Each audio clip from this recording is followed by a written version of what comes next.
welcome back to Intern to Empire, where we talk to young people and mentors and get their story on how they're winning in their early careers, industry, and life.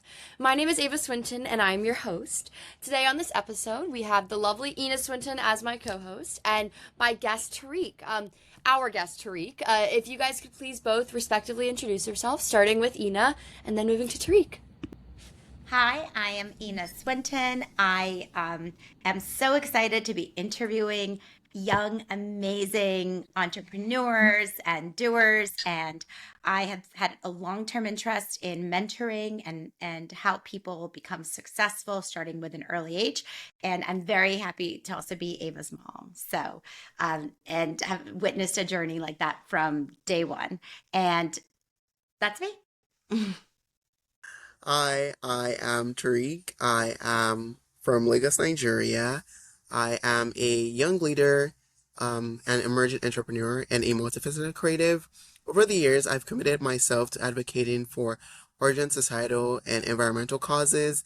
And ever since I was 13, I've always been passionate about making a positive impact in my local community. And eventually, I scaled my, advocacy work and social impact efforts from my local community in Lagos, Nigeria, to more of a global scale work. And I just absolutely love using my voice to speak about the issues that are dear to my art and things I care about. And I don't know, like I hope to create businesses and initiatives that tackle the most urgent problems of our time, and also make a positive impact on a global scale. Yeah, I love it. Okay, so I think first question would be what was the first experience that really sparked your interest in making more of an impact in your space? That's an incredible question, Ava. I would say I've always been sort of aware about the problems that existed in the world. I used to watch the news a lot. My parents are the kind of parents that would leave the news on, and we would watch everything that's going on, from wars to natural disasters. And from the age of, I would say, probably 10, I started being aware that yeah, the world is not perfect, and the rose-colored glasses started fading away slowly. And I realized that at that point, instead of passively understanding that these problems exist, I could become a sort of, well, at that time I did not even know you could be a change maker. So I was more focused on just doing something and taking action in my community. Uh, and I started really small. I think now when people hear about the things I've done over the years, they might assume I started really big. I started doing, something crazy. But I started using something that was within reach, because I realized that if I wanted to have my voice heard, one of the best ways to do that was through my writing. So I've always been a writer. In elementary school, I would write poems in my notebooks. I also used to scribble a lot. So around the age of 13, I started writing poems, but I started writing specifically on social issues at the age of 15. But at 13, I was already sort of writing, fictional stories that address societal problems like gender inequality, racial discrimination, and so many other problems that were happening within our society. But I would say it was within the age of 14, 15, during the wake of the Black Lives Matters movement, and also lots of advocacy movements that were sparking around the world. And I also say I was very inspired by the advocacy of young change makers and activists like Greta Thunberg, Vanessa Nakate, Sophia Kiani, just seeing them, bold young people speaking up about the problems that are happening in the world and demanding for action. I got motivated. If they could do this, I should definitely start speaking up about the problems that I cared about. And at first, I was super scared. I was a scaredy cat. I did not know how to have my voice heard, but I knew that just by writing and expressing myself with words, I could actually get people to know what was going on in my head and what were the things I noticed in the world that I wanted to see change. So, what was the first time that something you wrote got recognized publicly? Like that little push that you might have gotten from having, was it, a teacher, a parent, it in your community. I'd love to know what that first moment was like when you're like, I can do this. Like, I can do more of this. Yeah, that's definitely a very important question. Because obviously, for every young person out there who's doing such amazing work, there were their early set of supporters. And I would say for me, it was definitely my friends, because I remembered when I wrote something, I think I used to just hide that I could write really well. It was more of a personal endeavor. Do. I did not do it to basically showcase that skill, even at school. I was not even a part of the school writing club, or I did not participate in school level competitions for writing, because I think personally I didn't really feel my writing was that good until other people started seeing it and they were like, "Wow, you're really good at this." So I would say my friends read my work and they were absolutely amazed. They did not know I could write that well. And I think that was the first set of early external feedback I was getting. I also used to get positive feedback from my teachers, but I thought that was more of like from an academic standpoint, and it was not, your writing could change the world kind of thing. But hearing that my friends read my words and they said, "Wow, this is absolutely beautiful. I was touched. I was motivated to do something. This actually got me to care about this problem that I did not know much about before." It made me realize that words can actually spark something in people. And apart from my writing, I also was pretty great at visual art, which is using images and photos and colors to depict something, whether it's an emotion or an event or a societal problem. I think it was both of being good at visual arts and also literary arts. And at first, it was the literary arts aspect I did discover. Later on, I realized that, yeah, I'm pretty good at visual arts too. So I would say my friends were my early set of supporters. I absolutely love them and appreciate them for nudging me that, yeah, you can definitely do this. Your writing is amazing. You should put yourself out there more. Without those early set of supporters, I don't think I would have gotten into where I am today, because obviously, as young people, we need those people in our lives who see our potential and what we can do and our ability to make a difference in whatever way we can, and just absolutely push us and encourage us that, yeah, you can absolutely do this. You're amazing at this. You should put your work out there. You should speak out more, do this more. And I would say my friends were, and my parents were also very supportive. My mom didn't really understand it at first. She did not get it, but over time she was like, he likes this and this makes him happy, so I might as well just get more supportive over time. But at first, she did not really understand. Um, I just wanted to get some context for our guests, our viewers. So, can you just place it in time? Like, so you are in high school and you were going to high school where exactly? Like, what was your high school? Was it a public high school, private high school? Where was the city? I just want to sort of picture your exact environment that's allowing you to start, exploring creatively. Yeah, I think putting things in context is very necessary. So for me, I used to attend middle school here in Lagos, Nigeria. So I would say that during that period of time, I was in middle school. I was not a high schooler. So I was actually attending so in Nigeria it's called a federal school. So compared to the United States, where they're often called public schools, the federal school is sort of like a meritocratic system where people from all across Nigeria are selected based off an examination. So you're going to take a couple of tests.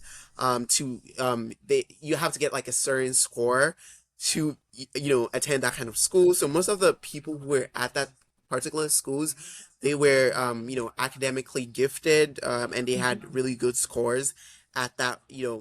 Well, I wouldn't say I was particularly like academically gifted, but I did really well in the entrance exam to attend that Mhm. school. So many of the students at that particular school were the people who were high scoring enough to get in. So it is a science and technical school, but we if you're in the middle school aspect, you're basically getting prepared to take the Nigerian education system is quite interesting. So it's a 6-3-3 4 kind of system. So 6 years in elementary school, 3 years in middle school, 3 years in we call it senior secondary school instead of high school, and 3 to 5 years in college.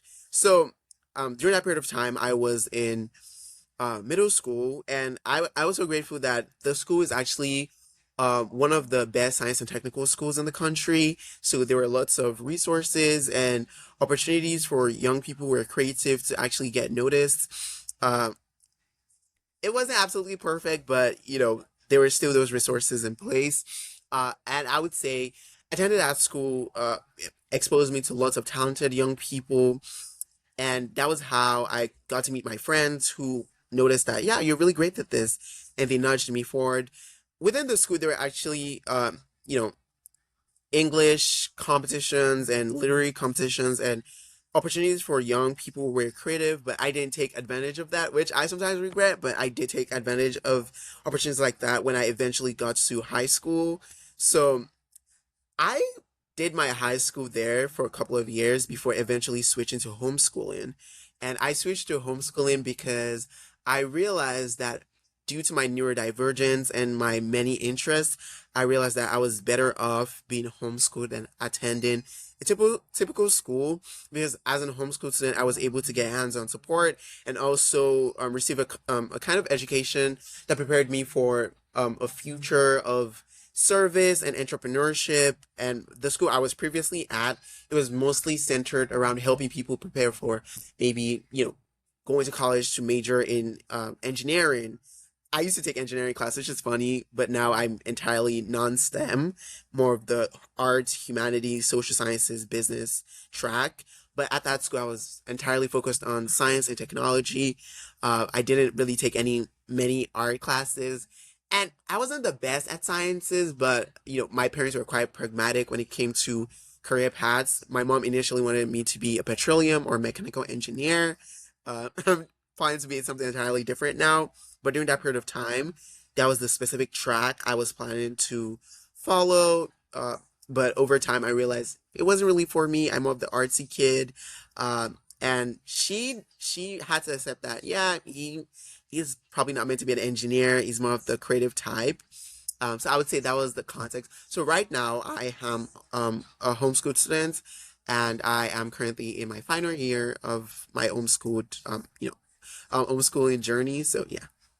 So, I'm curious about whether you have any siblings and who is supervising your homeschooling. Are you the, head administrator, or is there, who's overseeing your actual homeschooling program?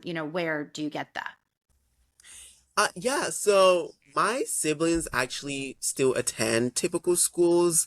Um, my my brother still attends a very typical school. My sister also attends a federal school. It's called Queens College, Lagos. Actually, one of the oldest, well, I would say one of the oldest high schools in my country.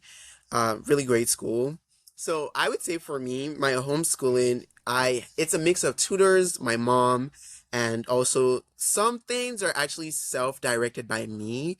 So, for example, my homeschooling journey has been a mix of experiential learning and theoretical learning, but mostly experiential learning, because I think I'm the kind of person that mostly learns better when I experience something. For example, for my art classes, I go to museums, I speak to the actual artists behind certain works, I read books. So I think I would say I'm more of the very self-sufficient kind of person. So I've been able to sort of direct and manage some aspects of my homeschooling journey, but my mom has also been really supportive throughout the journey. There are certain classes that we have to take together or oversee together. In certain situations, I do have external tutors. I had a tutor for math. I also had a tutor for subjects like sociology. So there are certain subjects that I could not take on my own, so I had to get an external tutor. Sometimes I did it through peer-to-peer learning. People who maybe are undergraduate students in that particular subject or area of study, I just have them tutor me, and I think I would just have them explain things I did not quite understand. But for the most part, I think I learned better on my own. So reading textbooks, watching videos, doing projects, challenging myself, stepping out of my comfort zone. And the particular reason why I switched to homeschooling was I I definitely just wanted the freedom to challenge myself and do things that I normally would not have done if I was in a typical school. And I also just wanted to free myself from the pressure of going to a typical school where it's more about getting the best grade or, uh, so homeschooling, there's no pressure to get a perfect grade or, do exceptionally well in a subject. It's entirely up to you to challenge yourself and go above and beyond. So I've taken very interesting subjects. I've taken media studies, anthropology, sociology, just like dabbling different between a wide range of topics and areas of studies, and just explore and expand your worldview and understanding of yourself and other people better. So, how do you really stay on top of homeschooling? Do you really take your classes during the normal like school day and then, or do you let it sort of fluctuate day by day? Yeah, that's so I would say that there's a lot of flexibility, which is one of the many aspects of homeschooling I absolutely love. There's so much flexibility. On some days, I have some structured expectations I have to meet. I have to do this amount of math classwork or homework. I really don't even know what to call it. I have to do this amount of math work. I have to do this amount of, you know, sociology readings. I have to do this amount of media studies readings. And in some situations, it's entirely free, especially during the summer or during December. It's entirely just free. I'm able to serve not do structured work and basically just go with the flow. But most times I actually have the freedom to prioritize certain things. So there are certain subjects that I take that I don't have much of a struggle with. So I spend very little time working on them.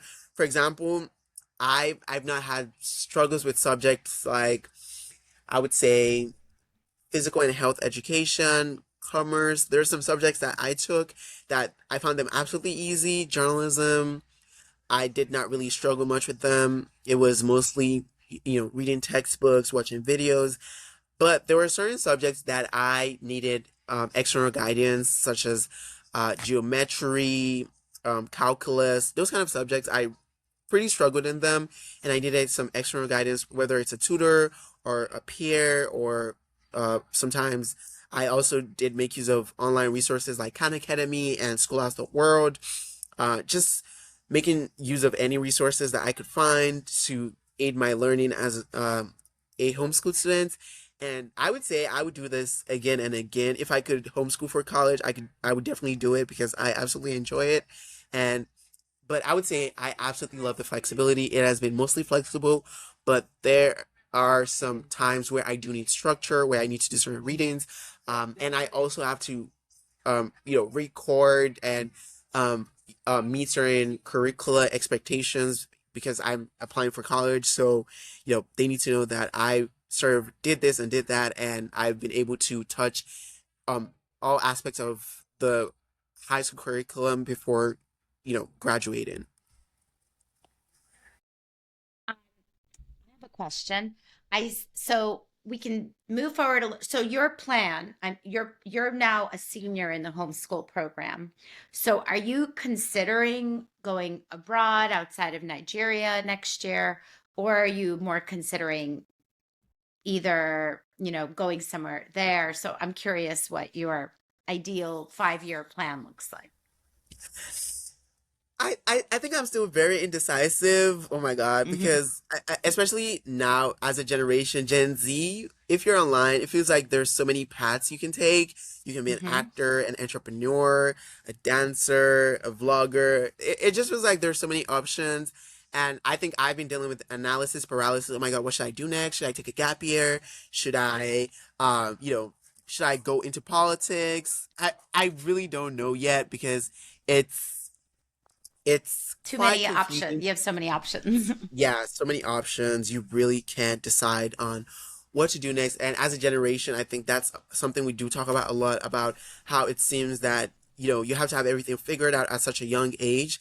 And I have mentors that have advised me that, Tariq, you're really young. Don't put too much pressure on yourself to figure out what your next steps are going to be. But I do know for sure that I want to be an entrepreneur. I want to work on, social ventures and initiatives to tackle societal and environmental problems. I want to make a positive impact on my community and the world at large.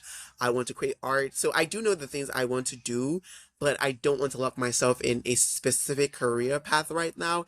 And I know for some people it might seem, oh my God, you don't seem to you seem like you have not decided on what you really want for yourself. But I just like, being a homeschool student, I've just learned to go with the flow and see how things go over time, because I've come to realize things sometimes always fall in place.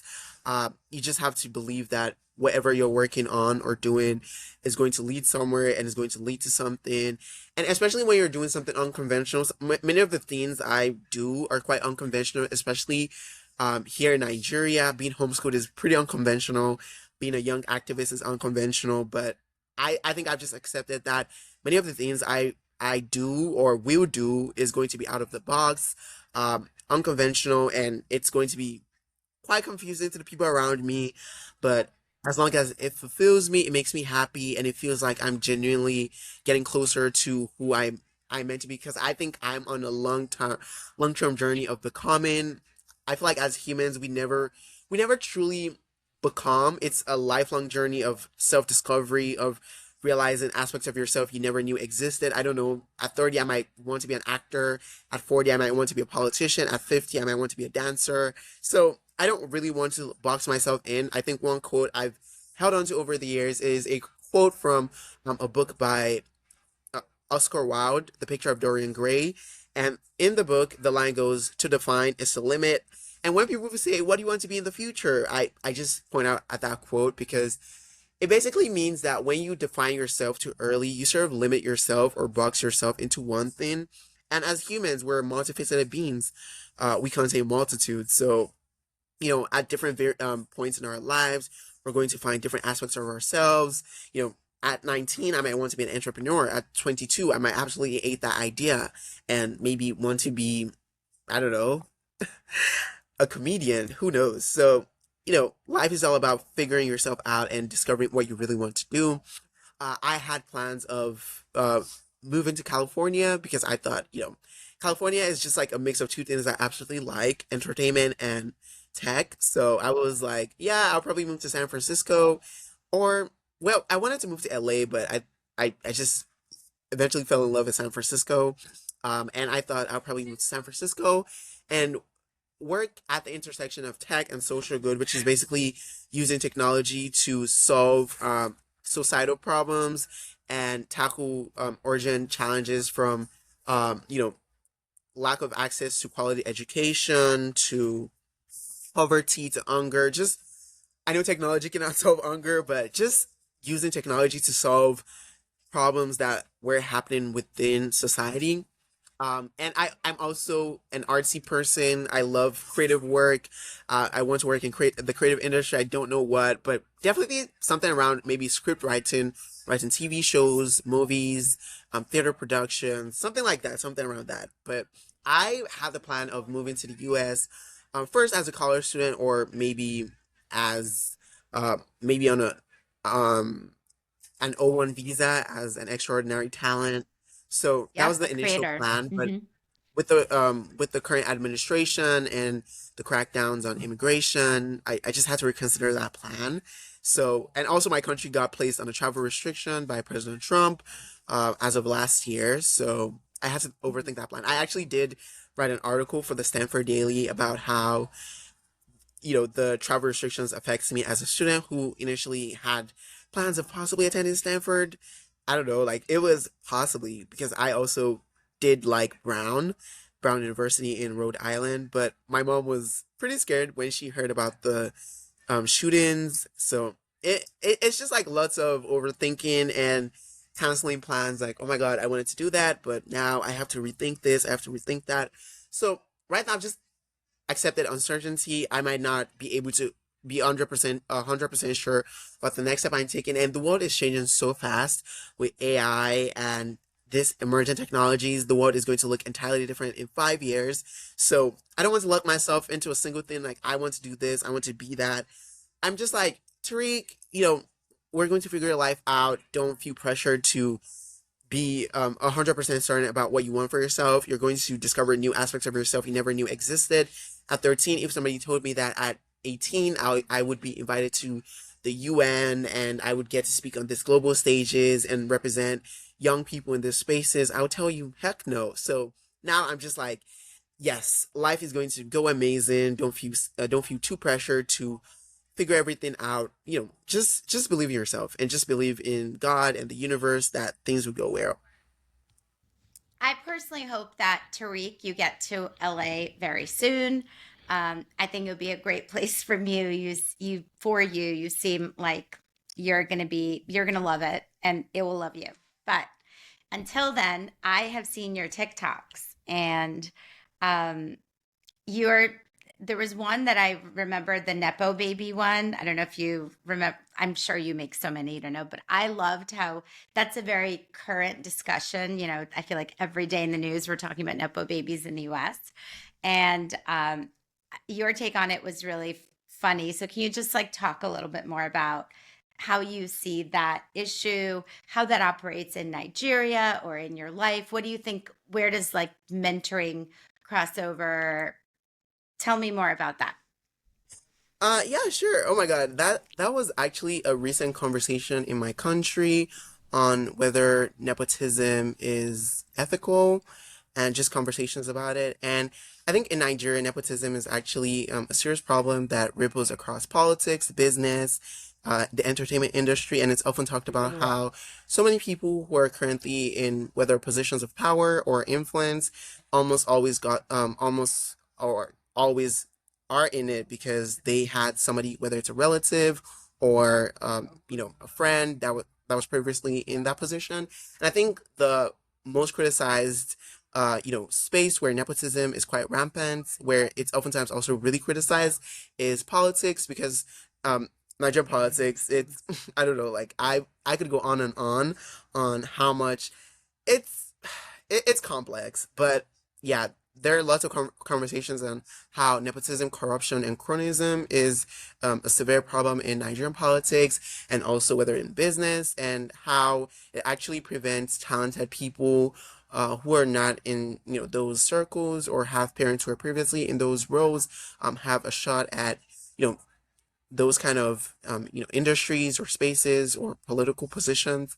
And I would say nepotism, I don't know, like I personally I do think that we as human beings we always try to favor people we have some sort of connection to. For example, if I had a role I wanted to offer people, if I think my brother or sibling is going to really benefit from that role, I would most likely pick my sibling first unless they're not fit for that role. I think nepotism is only wrong when that person is not a good fit for that role or position they're being given, and they're given it solely on the basis that yeah, you're my sibling or we're cousins. I think that's where. But I also think there's also the topic of nepotism due to the fact that maybe your parents are entertainers or famous musicians, and um, you're riding their wave and you also get famous or supported due to the fact that you had previously famous parents. So my grandfather is quite a renowned businessman in Lagos, and I'm doing something entirely different. I Most of the work I'm doing is at the global level, so I don't think I benefit from any sort of nepotism. Yeah, it does help having a parent or a grandparent who has sort of walked the path that you have walked in before. But what I'm trying to do is entirely different from what my parents are doing. It's an entirely new avenue. Neither of my parents have ever tried to build a startup or maybe drive societal change. So I'm doing something entirely different, but sometimes I do benefit from like the networks they have or the friends they've made over the years. And I think that's absolutely normal if you have parents who maybe or may have built networks in a certain industry. But I don't think I've benefited from nepotism, but I've definitely benefited from family or relatives who, I my first internship was actually through a cousin. She so I was actually in my final year of middle school, I think, and I wanted to do an internship, and I reached out to her. She was working on a fintech startup. She actually lives in San Francisco now, but during that time she was in Lagos and she was working on a fintech startup. And during that period of time, I also wanted to expose myself to business and entrepreneurship, beyond, because my parents work in the more traditional kind of business. My mom runs a kiddie store and a fashion store, so it's an entirely different line. So I reached out to my cousin, and she was entirely okay with having me intern at her fintech startup. And it was a great opportunity, an enriching one. It exposed me to so much. I got to learn about how businesses work. I learned so much. I also gained skills on professional communications, how to network, how to, I think I worked mostly in business development, helping the startup find potential partners and collaborators. So it was just like a very enriching and high opening experience. And I don't know if that would be considered nepotism, because it was an internship through a relative. But I think the nepotism people oftentimes criticize is the wrong type of nepotism, where the person is entirely unqualified and just gets the position solely because you know them or you're related to them.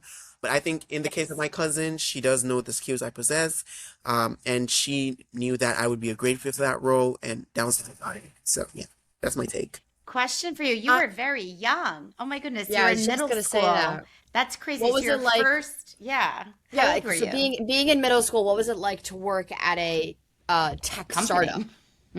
Oh my God, like I definitely messed up a lot. There were definitely lots of mess ups and things that I did not know. I did not know that in a professional setting, getting to work really late was frowned upon. I got to work very late oftentimes.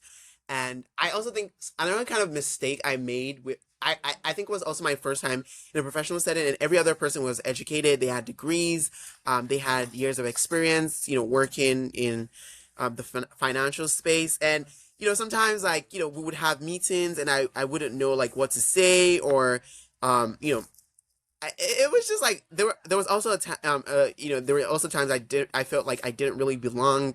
A little bit of imposter syndrome, because you're the youngest in the room and everybody else has had such rich experiences, and they have like such a strong knowledge on how the financial space works. Sometimes I would hear terms and I would just be, what does that mean? Abbreviations. There were so many things that I had to get used to, but I think it was all part of the experience. But I would say the people I worked with were also Gen Z, early millennials, so they were also really chill, and they were very open to supporting me throughout the journey. My direct supervisor was also super nice. I had a great time working with him. If I had any questions, it helped me understand. And I think doing that internship actually prepared me for the second internship I did have, which was at a bank. So at that place, I did like I already had all the skills and all the just like knowledge of how to navigate professional spaces when I had my second internship.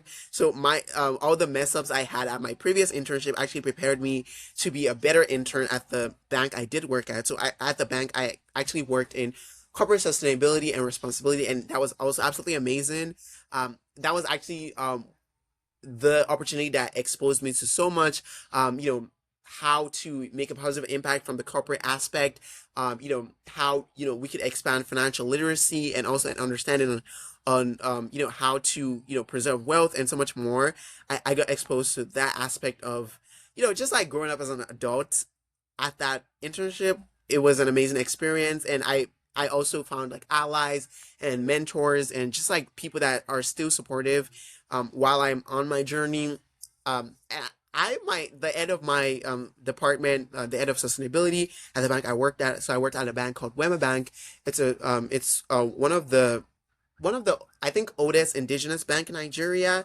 So I would expect them to be conservative, but they were actually very progressive, open minded. They were willing to listen to the perspectives of their young interns. I got to work on personal projects during the period of my internship, and I also had to report on the things I learned. I think after every week, I had to do a weekly report, new things I learned, things that I wasn't clear on, weak points. I just like had to report to, my bosses. And some aspects of it were pretty nerve wracking.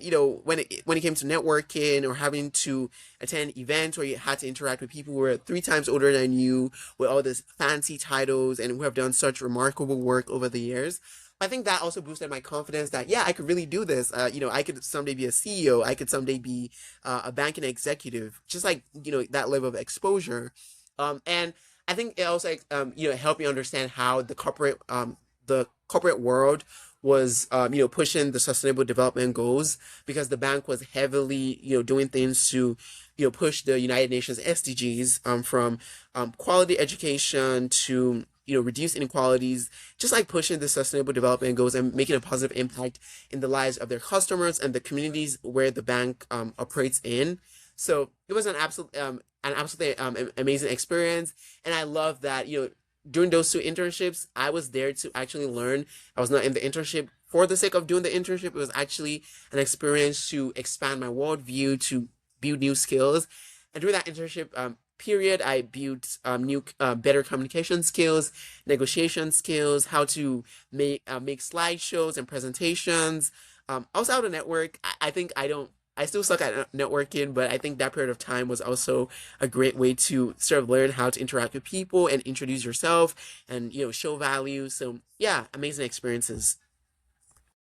I, I love a few things. I'm just going to reflect back because I learned a little bit from what you just said. So, your first internship connection helped, but that's how people do it. You were qualified, you were eager to learn and smart, and you were in middle school. And how old were you exactly? Were you 13? How old I were was you during that 14. one? Yeah, I was 14. 14. So then the next one, you were able to learn from your mistakes from your first internship. For example, professionalism issues like being on time. Coming from a Russian background, I always I think culturally time can be a different thing depending on where we're from and how we expect to operate. But I think understanding the culture of your space is really important. And then I love this idea that every week you had to do a report on what you learned. I think that's a great habit for many people in an internship because that even if you don't have to hand in a reflection, it seems like that's a good idea to just say, this week I learned this, this, and this in my internship. And you could even send an email to yourself, right? Because then when someone asks you at your next interview, tell me about your internship, what did you learn? What did you do? And to also ask for higher positions. I think it's I've actually heard of this as a technique. Whatever job you're in, once a week, you send yourself an email. This week, I did this, this, and this. And that way, when you're ready for more responsibility, you can go talk to your supervisor or people you work with and say, you know, this is what I've done and I'm ready for more. So you can actually Mhm. easier than trying to remember what you worked on all year long. So I think you've learned some amazing skills. And you also said something about you learned how corporate environments can actually help you with things that you're passionate about, such as sustainability, because you now are operating from a position of power and influence, and the organization can be a helpful place to achieve your goals. And sometimes that's really interesting how organizations really help you. So you're not like out there trying to just do things by yourself, but you harness powerful networks of people. So I feel like that's a lot of lessons that you learned at a very young age because, from your internships that you did. And we're very interested in how internships can buttress sort of your learning at school and help you, get those skills and connections. And you mentioned that you still have some people that you're in touch with then at the fintech company, for example, I mean, at the bank, for example. Is that true? Do you keep in touch with some mentors? How does that work? Oh yeah, I do. Oh my God, yeah, I do. They actually do check in on me. I think they check in on me than I check in on them, which is bad, but I need to change. Oh my God. And I think, they really just like showered me with so much love. They were my second family, in a way, because like we would go to things together. We had beach hangouts. We had a final dinner when they did a send-up dinner to me, which I still remember, and it was absolutely cute. So I think like they care about me as, sort of like their son because I was basically the youngest person in the department. So, it was lots of, pampering. Even if they were serious with me sometimes, there were moments they were like, yeah, Tariq, you have to do this, you have to do that. But there were also moments where, they were pampering me and they were like, I was being treated like a son would get treated. So I would say they checking on me a lot. Even when they heard that I would be applying to colleges soon, they said, yeah, let us know what colleges you're applying to, if there's anything they could help with, if there are any scholarships I'm considering, if, there's anything they could basically help with. So I I think they really just cared about me throughout, and it wasn't just more of from a professional standpoint, but also about me as a person. They got to know me, my interests, my ambition, my goals, and also my the head of my department and I. We used to have lots of personal conversations about me personally beyond the professional aspects. What I was aspiring to, the things I do, what I'm passionate about. Things I might be struggling with, and another thing I really loved that she did for me was also just giving me general life advice about how to navigate, adulthood and professional spaces, just preparing me for, the world out there. This is going to happen, and this is that is going to happen, and this is how you're going to prepare for it. And she also shared experiences from back when she was in college. She shared, her personal, and she's not even obligated to do that because I'm just, an intern. She's a typical boss would probably keep things very professional, but she was actually open to being vulnerable about her own like personal experiences, as a college student, and navigating life in general. And I did absolutely appreciate that. And there are certain wisdoms, that she shared that I still hold on to. And also my supervisor, her name is Tony. She was absolutely amazing, super supportive. She would get me lunch all the time, which I do appreciate, so I don't have to spend my money. Uh, I think if I'm told to, I even wanted my brother to do the internship too, but I don't know, he's not interested in that. He's more of a sports person. So I would say to any young person listening to this, take the internship opportunity. You would not regret it. You are going to meet some of the most incredible people you would come across, people who are going to root for you, love you, appreciate you, and also, push you towards like. And I think one thing I love about my supervisor is anytime she notices any sort of self doubt or belief that something is not possible for me or to not within reach, she's going to tell me, "No, Tariq, you can do this. You can absolutely get into Harvard. No, don't think that it's far beyond reach. You can absolutely do this. You can win this." So I think that was also motivating because having somebody just root for you and let you know that yeah, this is within reach, and also just like seeing them what they've achieved, the amazing things they've done, also really inspires me because I'm like, wow, if they could do this, that's definitely possible for me too. Yeah, I have I a love question. that. I have a question. Are there ways, so you mentioned how you were very close with this boss of yours. Are there ways, like, what are things that you did, and then maybe you can tell the viewers that you did to help nurture this relationship and to really keep it alive, other than just being very positive and a helpful spirit? Like, what are tips to having a mentor and making sure that you really are able to nurture and keep the relationship alive throughout the entirety of the work time there? Yeah, that's a very important, I think oftentimes as young people, when we're going into these spaces, we oftentimes feel like we have to be perfect, perform, never make any mistakes. But I think people actually connect to your authentic self, your messy self, because they know you're still a kid, you're still figuring things out, you're going to mess up, you're going to say stupid things, you're going to ask a lot of questions. And I think at the place I worked at, they did give me a lot of grace. They understood that this was maybe my first or second experience. So, I was going to mess up a lot. And they were just like willing to guide me throughout the entire journey. So I think what I really did was I was very open. I was very open about the things I wanted to learn.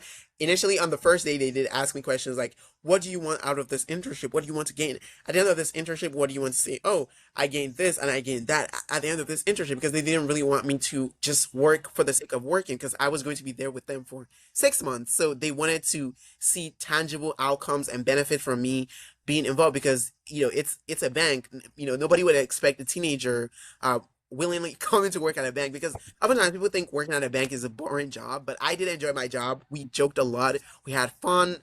We had like fun activities on like departmental activities. We did lots of silly things. So I would say I absolutely, and I would say sometimes I would say, the people at my department at the bank I worked at, they have more energy and life and excitement than many people who are Gen Z. I say that a lot. So I would say I got lucky.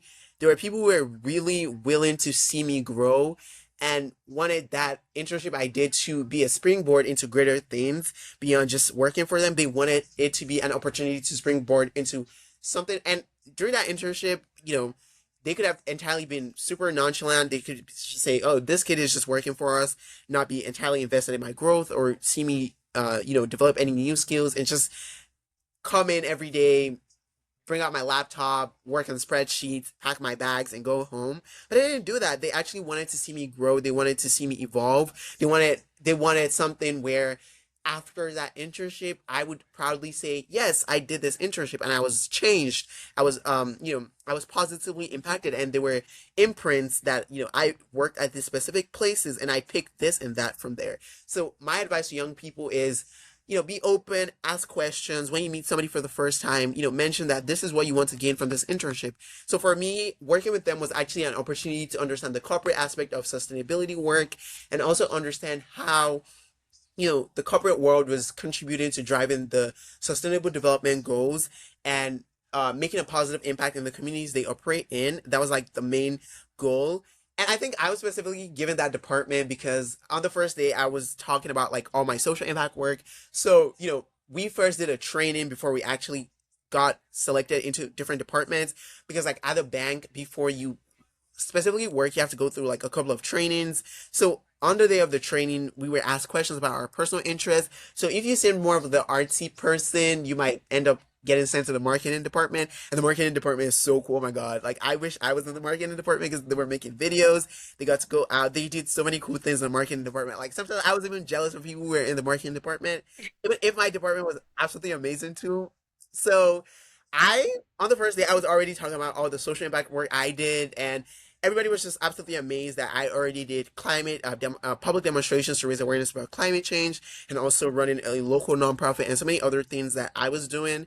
And they knew, yeah, this kid belongs at the sustainability department, and that was how I ended up there. I did not even know I would enjoy it because at that time I've never even heard of corporate sustainability. So at first I was like, oh my God, is this serious, boring adult department? But when I got there, I realized, it was a very lively department. It was I would say to me, it was actually the best department to be in because I got to attend so many events, meet so many people, expand my worldview and an understanding of what the corporate work can actually do beyond, their typical function, which is to make money for shareholders, but also how to make an impact on customers, how to make impact in the communities they operate in.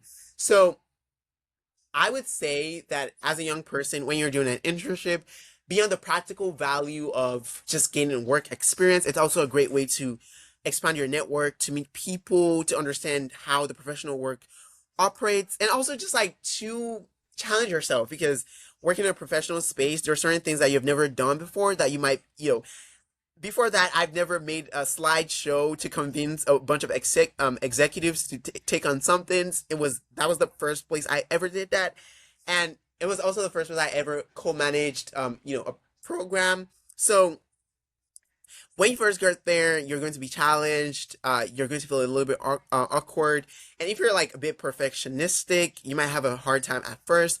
But over time, you're going to get used to it, and also never be afraid to ask questions. I think when you ask questions, people really understand that yeah, this kid is here to learn. Because I think oftentimes people might feel pressure to put on a front that they have everything figured out and they're all smart, but we don't know everything. We don't like anytime we get into a new space, it's an opportunity to learn something new, to get exposed to something you have never, to even get introduced to worlds that you never even knew that never knew existed. So as a young person, never be afraid to ask questions, never be afraid to be willing to connect, never be afraid to open yourself up. Don't be too tied and not let yourself out because well, it depends on also the personalities of the people you do meet. But I would say share your stories, share your struggles or things you would like to improve on, and also see it as an opportunity to springboard into something bigger than that. Don't just see it as just like a practical opportunity to gain work experiences. So internships are amazing. They were life changing. So don't don't don't look down on the potential to transform you. I love that. Potential to transform, but you have to let go of your perfection, wanting to be seen as smart, know Yeah, that you you can have learn nothing from to every new prove. space. Yes, nothing to prove about already knowing and being. Like you're there to become and to learn and to interact. That's really helpful. You mentioned running a nonprofit before you got to this second internship. Can you tell us about that nonprofit and how that came to be, because you were very young to do a nonprofit? Oh yeah, so And it what does was that mean? not. Yeah. Yeah, so it's not my nonprofit, but I was one of the co-directors of the nonprofit. Mm. So that was like one of the things that was taking a lot of my time during that period of my life. So it's the nonprofit is Log Off Movement. It's a youth-led nonprofit that was started by Emma Lemke and Clara Westerman, and the goal of the organization is to help young people build healthy relationships with social media. And I've been involved with Log Off for the past 2.5 years, pretty much. So I joined Log Off because I was struggling with social media addiction and phone. I think many young people today they can relate to constantly being on their phones and always being online. And I wanted to reduce that to embrace digital minimalism. And I joined Log Off because that was the goal of the organization. And Log Off has done such incredible work. They as an organization, our co-founders were profiled on Forbes 30 on 30 last year. They were part of the 2025 class. We've also been featured in the New York Times, CNN, and we're also commended by the former U.S. Surgeon General, Vivek Murthy. And our goal as an organization is to help young people navigate this increasingly tech-centric world that we're in. Our lives are increasingly digital. We're spending a lot of time online. We're keeping up with our friends on social media, and sometimes we need to learn how to balance it. Learn how when to touch grass, like some people jokingly say, learn when to drop your phones and go out in the real world and truly live. And that's why I joined Log Off. And during that period of time, that was my early nonprofit experience, and that actually propelled me to starting my own local level initiative called the Lagos Island Literacy Project.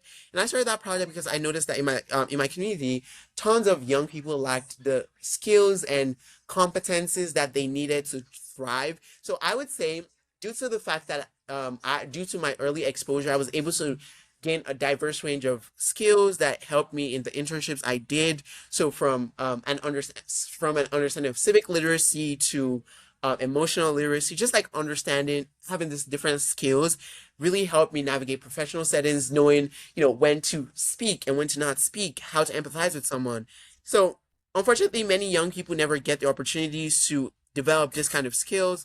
And I started the Lagos Island Literacy Project to help children and youth view this diverse range of skills and competences and knowledge that help them navigate not only the professional world but also navigating the world at large. So for example, I teach environmental literacy, and environmental literacy is basically an understanding of the natural world and how to protect and preserve it. So understanding sustainability, biodiversity loss and how to tackle it, the importance of preserving your natural environment, recycling, just helping them understand this thing. So that was why I started my personal organization. But till now, I still work with Logoff. Logoff is an incredible organization. I think I was to be involved with them for a couple of other years, and I think Logoff.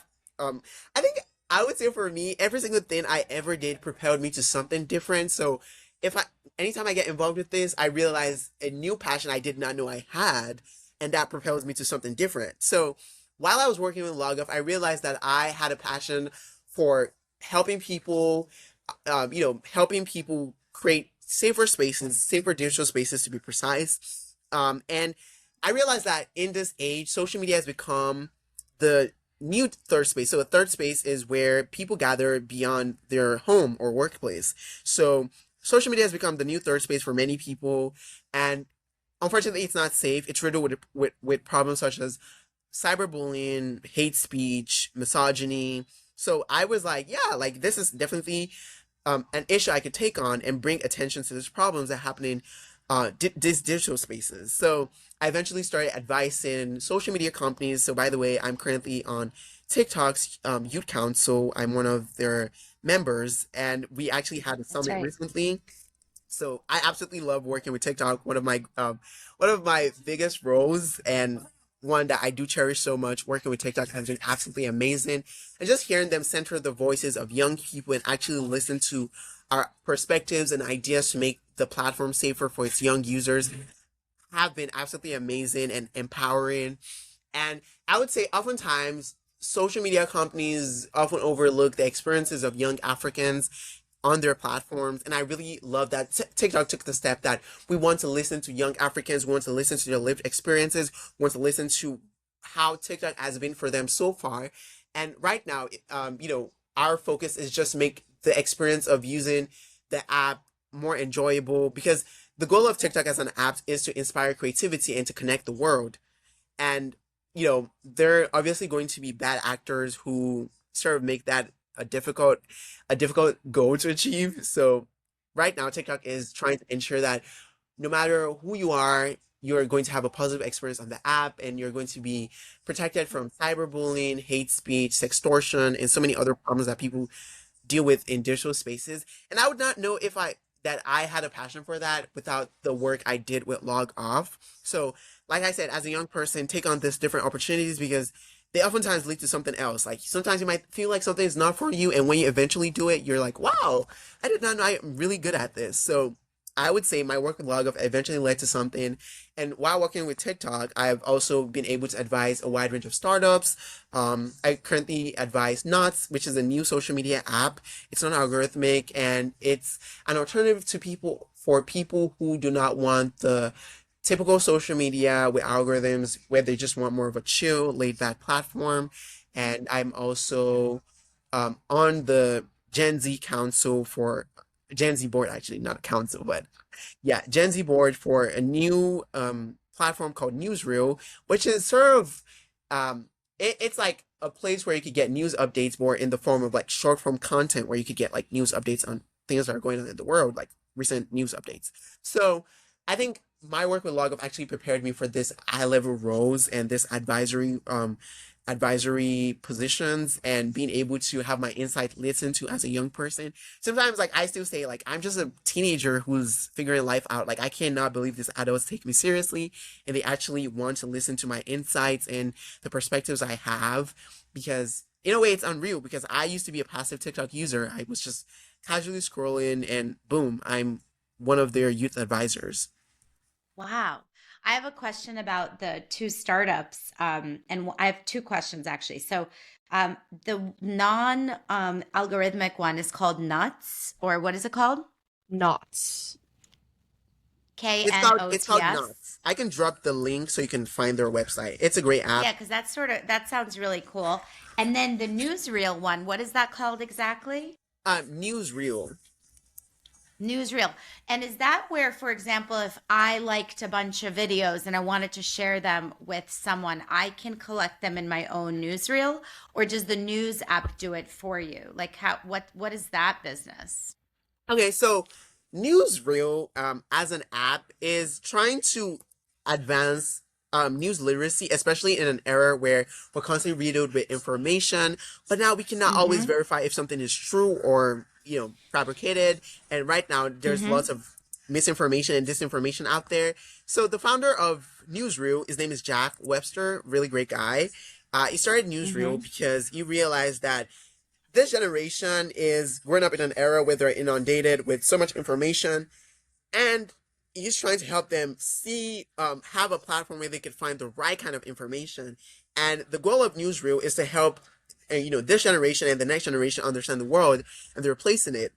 And Newsreel is basically like Instagram Reels, where you can scroll, but the news is from a bunch of factual contributors. So instead of TikTok or Instagram, where anybody can create content, the people that share their content or information on Newsreel are actually, verified contributors, actual journalists, or actual contributors, or reporters. So it's not anybody coming to report on something. It's actual people who are credible. So social media is, if you go on social media, most of the information is scattered. Sometimes context is removed from some of the videos we do see or the information we do consume. So Newsreel, as a company, their goal is to help young people navigate this overwhelming media landscape and find the right kind of information in such a digestible way.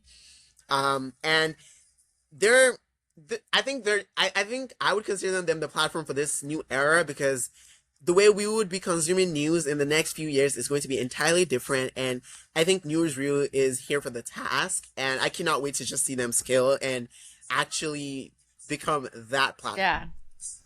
That sounds like a good application essay for your college. Yeah, it's just Yes, thinking I that. I would literally write about how you are going to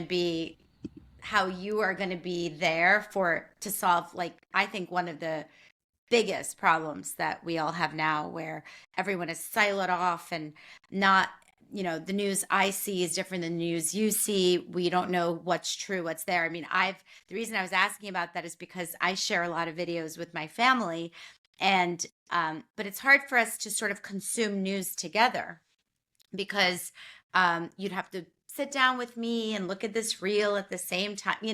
So I think there's something missing in the way we're consuming news because we're not doing it, in a community way.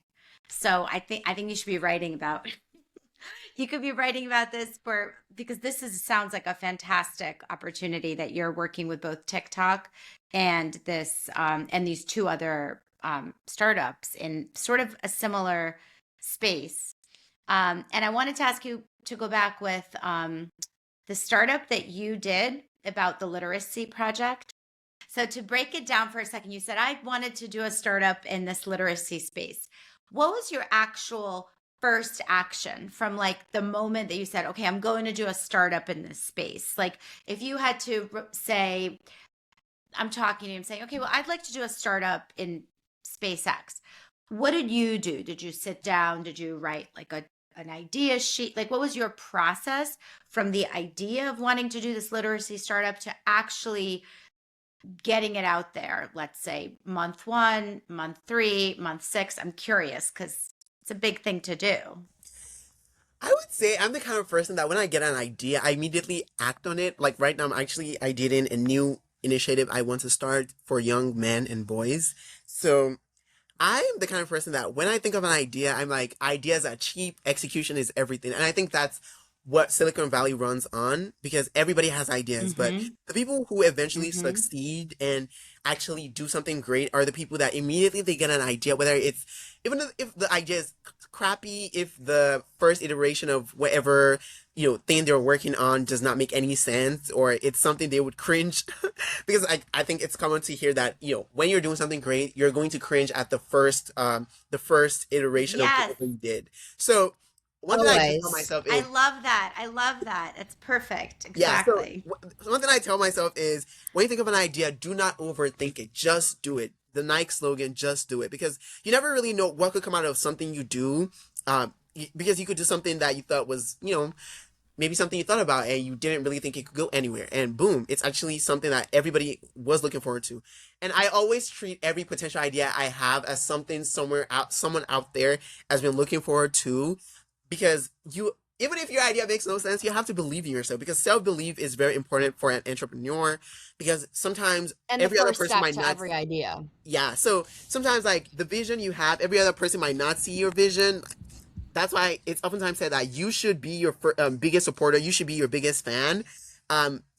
Do not wait for other people to validate your vision or your idea as an entrepreneur or a business person. Just go for it because you never really know. And honestly, be okay with making mistakes. Be okay. Like, I just had to fall out with people that were meant to be my co founders recently because we had divergent ideas on how to work on something. And I think as an entrepreneur, you also really need to be okay with sometimes things not working out or plans falling apart. So I was there's this app I was envisioning, which is a platform where people can get information on how to take action to tackle urgent environmental issues. It's called Let's Conserve, and I pitched it for a United Nations contest, and I was the winner, and eventually I entered it into a competition called the Nacho Slingshot Challenge and the Earth Prize. the Earth Prize is the world's largest environmental sustainability competition for high school students. And I participated in the Earth Prize. I didn't really think much of it. I actually submitted my entry super last minute because I was having lots of self doubt about the idea I had for Let's Conserve. And luckily for me, I was one of the five finalists from Africa and one of the, since we're like five continents, yeah, one of the nearly 25 finalists. So it was a big deal. Even if I did not eventually win the $12,500 to bring my vision to life, it was actually a great early validation for an idea that I thought was didn't make any sense. And I also did get to pitch it in a virtual Shark Tank site event, and the people loved it, and they thought, it's a great idea, and I should keep pushing, and you know, put in more effort into bringing this vision to life. I had two people I wanted to have as my technical co-founders, but due to divergent ideas of how we should work together, and also just like my own personal drama, we were not able to work out, and the plan slipped through, and now I have to go through the the stress of finding new technical co-founders. But I think that's part of entrepreneurship. It's not going to be a rosy journey. And as an ambitious person, one thing I tell myself is, you're not owed an easy journey. You're not owed an easy life. It's going to be rocky along the ways. Some things are not going to fall in place. You have to be okay with that, because and to truly succeed, you have, I think one of the many advice I've gotten from mentors or people who have walked this path before is that you need to have a lot of grit. You need to have the ability to get your butt up. You need to, like, I think the way Kim Kardashian said, nobody wants to work these days. Like, so you need to have the ability to get your butt up when things fall out of line and actually put in the work and get things done. No matter how you feel, if you feel down, sad, tired, I tell myself, nobody's going to do this. So get your ass up and work. And sometimes, sometimes like I love that. sometimes I'm not entirely, sometimes like if I tell you the amount of times I really want to give up, you would not believe, because people think this journey is easy. They see the outcomes, the awards, the wins, but they never see the many times you failed, the tons and tons of things that didn't work out. So doing this journey, you need a lot of resilience, lots of grit, lots of self-belief. And one thing I've just told myself is that this journey is not going to be easy. There are going to be lots of failures. There are going to be things that wouldn't work out.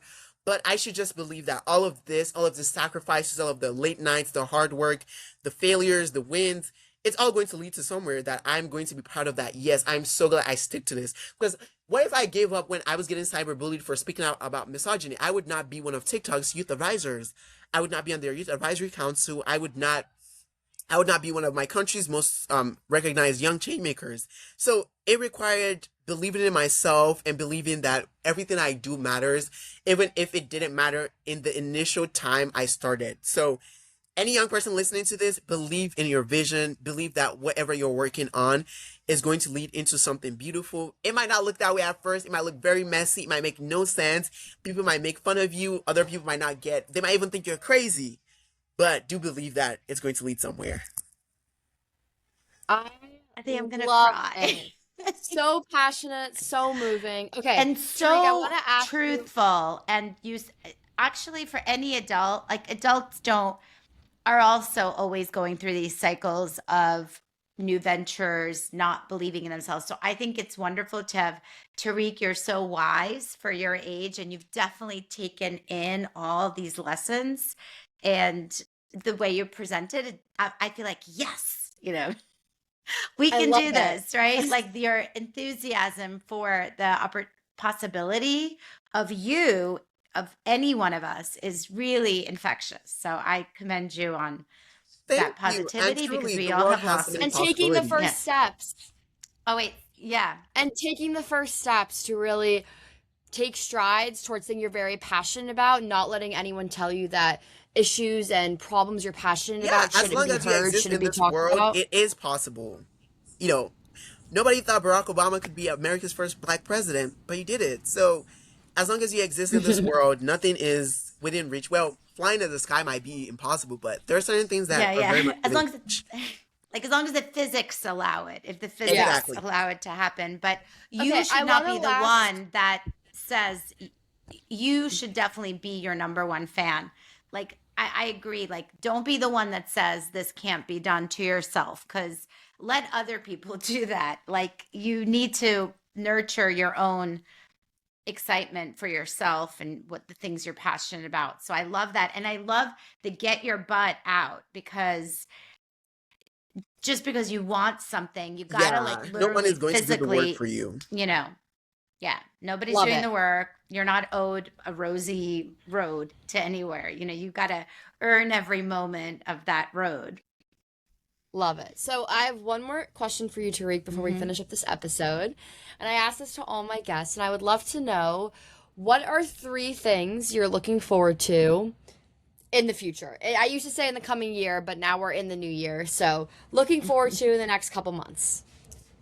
Oh my God. Yeah, oh, I'm definitely looking forward to so many things. I think one of the things I look forward to is actually bringing my vision for my new initiative to support young men and boys in their coming of age journey. I'm starting that initiative with a friend, and I think I want to see that organization. Well, not an organization. I actually want to start it as just like a peer to peer initiative. So I want other young men to feel empowered by whatever I'm doing, because oftentimes whenever there's an organization aimed at supporting young people, it's almost always from a top down structure where it's adults controlling everything, or a few set of people controlling everything. But I really want the people who benefit from the initiative to also be empowered, to feel like they're part of something larger than themselves. And also, I want it to be something empowering for everybody involved and not just me, because like sometimes you really don't always have to be the leader. And I think one thing I've learned over the years is like sometimes you have to decenter yourself. You're not the center of the universe. Not everything has to be about you. You have to let other people step in, give other people the chances and opportunities you've had. There are certain things that you don't always have to take on everything. And I think I think I had to do with burnout to realize that not everything is my cup of tea. I don't have to work on everything. I don't have to say yes to everything, take on every project. And oftentimes, as ambitious young people, we might feel bad for saying no sometimes, or not having the bandwidth to do certain things, or failing at things. But you have to understand you're human. You're not artificial intelligence or robot. There are days where you're not really feeling motivated or excited to do something. There are times where you don't have, you know, that amount of excitement or energy or drive to work on something, and that's totally fine. Be open to having other people take on the wheel. Be open to collaboration. Be open to having people help you. And I'm starting to have a very optimistic view on life, that there are people out there that are willing to help you.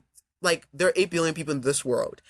Out of those 8 billion people, there are many that are willing to help you. There are many that want to see you win. There are many that are rooting for you. There are many that are willing to push you forward. There are many that are going to open doors for you. So don't ever, like, expand your possibilities, that this world, there's so many great things out there for you. You just have to put yourself out there. You just have to open yourself up to have these blessings come into your life. And I think oftentimes, like, as young people, we might have a very cynical view of the world, like, oh, the world sucks, everybody's so self-centered, people are not willing to help. But you know I tell myself that if one person tells you no, there's somebody out there that is going to give you a yes. There's so many times where I would apply for something and I'll get a no or a rejection, like, this is not, and I would look for a higher up at that company and tell them, I'm Tariq, this is what I do, this is why I'm a great person to have on this.